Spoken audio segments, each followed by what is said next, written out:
Boa noite.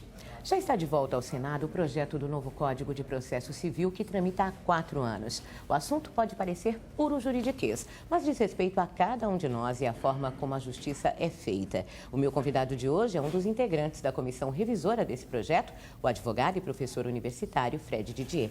Boa noite, doutor Fred. Boa noite, Silvana. Quando a gente fala em códigos, em reforma do Código Civil, Código Penal, ou mesmo do Código de Processo Civil, parece que é muito distante da população como um todo, que é uma questão técnica que só advogado ou jurista, de forma geral, vai poder compreender. Mas não, isso diz respeito à nossa vida, ao nosso cotidiano, né? Claro, sobretudo o Código de Processo Civil. O Código de Processo Civil, ele disciplina como os juízes devem se comportar ao analisar os nossos casos. Se você levar em consideração que todos os problemas não penais são regulados pelo Código de Processo Civil, você pode ter dimensão da importância disso. Questões trabalhistas, questões locatícias, questões de família, questões tributárias, questões relacionadas a servidores públicos. Nossa vida, né? Tirando a parte penal, tudo mais passa a ser regulado pelo processo civil, que é a disciplina que cuida de como os juízes devem se comportar sempre que a gente pede algo para eles. O código que a gente tem hoje é de quando? De 73. Ou seja, ainda do período do regime militar. Aqui cabe até uma observação. Nunca o Brasil teve um Código de Processo Civil em período democrático. Nunca. Nós temos 2 códigos de processo ao longo da nossa história.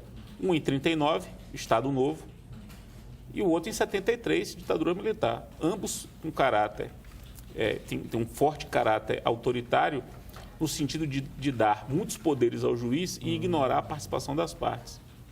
Tanto de 39 quanto de 73. São códigos que a gente pode chamar de códigos presidencialistas, no sentido de atribuir ao juiz a figura de um presidente do processo e colocando as partes como súditos. Pela primeira vez na história, e aí eu falo de qualquer código, pela primeira vez na história, um código começou e terminará em período democrático. Começou e terminará. Então, para que você tenha uma ideia, Silvana, lá na Câmara dos Deputados, não havia funcionário da Câmara dos Deputados com memória de como se processa um código. Nossa. Porque não é algo que a gente se acostumou em período democrático. O Código de 73 tramitou 6 meses no Congresso Nacional. Esse já está tramitando há 4 anos, eu imagino que vai levar mais até o final do ano para o Senado examinar as propostas da Câmara.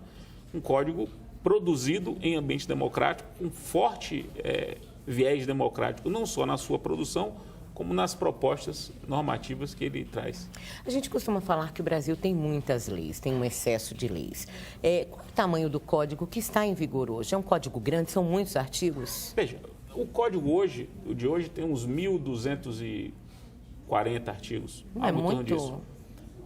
Veja, se você imaginar que isso regula, como eu disse, todas as relações jurídicas não penais, não me parece um número alto. O código projetado está com 1.086. Diminui um pouco o número de artigos. A ideia é simplificar, né, o processo e melhorar o processo.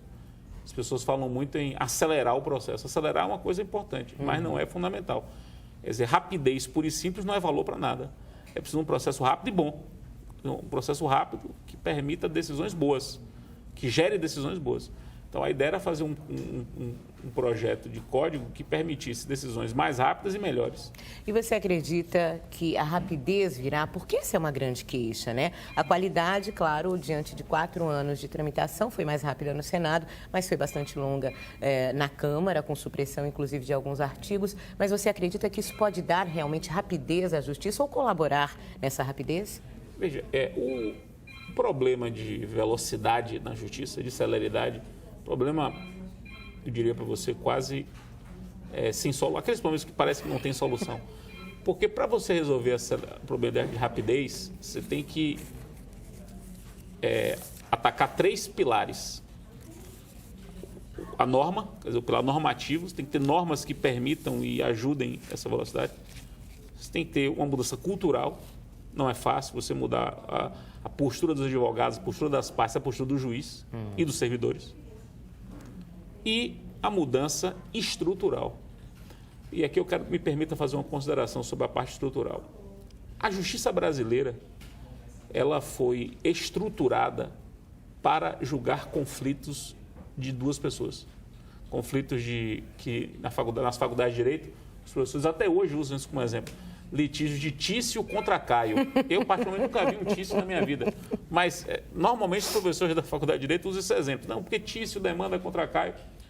E a justiça brasileira foi estruturada para jogar esse tipo de conflito. Nos anos 70, época do nosso Código atual, poucas pessoas iam ao judiciário. Poucas pessoas iam. Iam as pessoas que tinham mais condição financeira, porque ir ao judiciário pressupõe que você tem algum problema jurídico. E ter problema jurídico não é para todo mundo, Silvana. Repare que não é todo mundo que tem problema jurídico, só tem problema jurídico quem se relaciona com as pessoas. É verdade. Quem não se relaciona não tem problema jurídico. E como havia muitos excluídos, o Brasil tem muitos excluídos hoje, imagine nos anos 70, as pessoas não iam ao judiciário.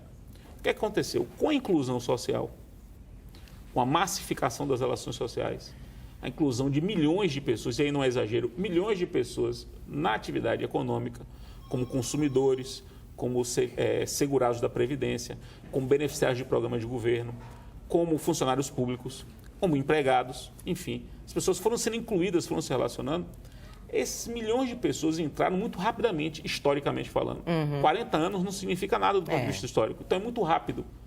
Ora, os problemas, essas pessoas entram, problemas jurídicos surgem, vão bater onde? No judiciário. Só que o judiciário não estava preparado para receber milhões de pessoas. O judiciário está preparado para receber Tício contra Caio.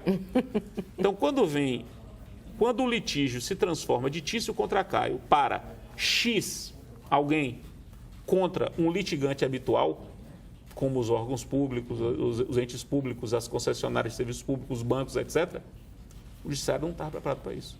Então, recebeu uma massa.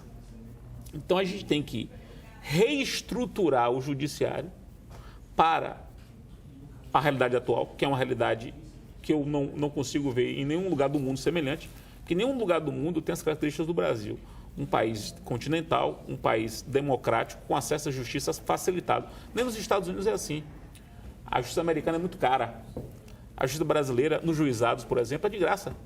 Quer dizer, eu posso demandar nos juizados e não pago nada. Você pode demandar nos juizados e não paga nada. A gente vai continuar conversando e vamos falar um pouquinho da mudança na cultura necessária também às partes, aos advogados e aos juízes. O Band de Entrevista volta em instantes falando sobre esse assunto.